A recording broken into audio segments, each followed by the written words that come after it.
আরে ভাই তুই গরিব লোকগুলোর বেলুনগুলো কেন ফাটাইতেছিস?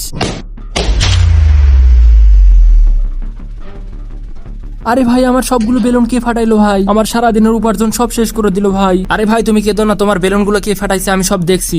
কে ভাই কেন আমার সাথে এমনটা করলো? কি জন্য ভাই গরিবের রিজিকে লাথি মারলো ভাই? আরে ভাই কান্দা বাদ দাও। আরে ভাই আমি বাড়িতে এখন কি নিয়ে যাব? আরে ভাই কান্দা বাদ দাও, কে এই কাজ করেছে আমি তাকে দেখছি। ওই যে আমাদের গ্রামের খালেক আছে না, সেই কাজ করেছে। আরে ভাই আমাকে তার কাছে নিয়ে যাও, আমি তাকে জিজ্ঞাসা করবো আমার মতন গরিব তার কি এমন ক্ষতি করেছে। হ্যাঁ তোমাকে নিয়ে যাচ্ছি, কিন্তু আমার কাছে সাইকেল নাই, তোমার সাইকেল করে আমাকে নিয়ে চলো। আচ্ছা তাড়াতাড়ি উঠো।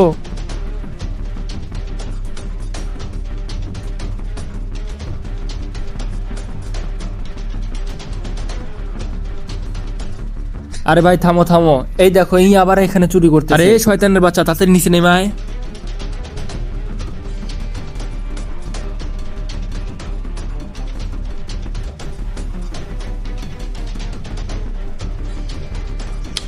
হ্যাঁ ভাই কি হয়েছে? আরে ভাই আমি তোমার কি এমন ক্ষতি করেছি যে তুমি আমার মতন গরিবের বেলুনগুলো ফাটিয়ে দিয়েছো? আরে ভাই কিসের বেলুন? আমি কারো বেলুন টেলুন ফাটাই নাই, কেন আমাকে দোষারোপ করতেছো?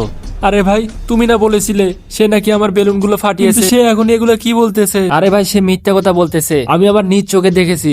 এ ভাই তোর 2 চোখে তুই দেখেছিস, এর কোনো প্রমাণ আছে?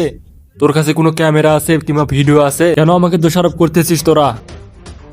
এভাবে কোনোদিন মানবে না, চলো আমার সাথে, আমি তোমাকে কিছু বুদ্ধি দিচ্ছি, তারপর দেখো সে মানবে। যারা এই ভিডিওর দ্বিতীয় পার্ট দেখতে চাও তারা এই ভিডিওতে কমেন্ট করো দ্বিতীয় পার্ট।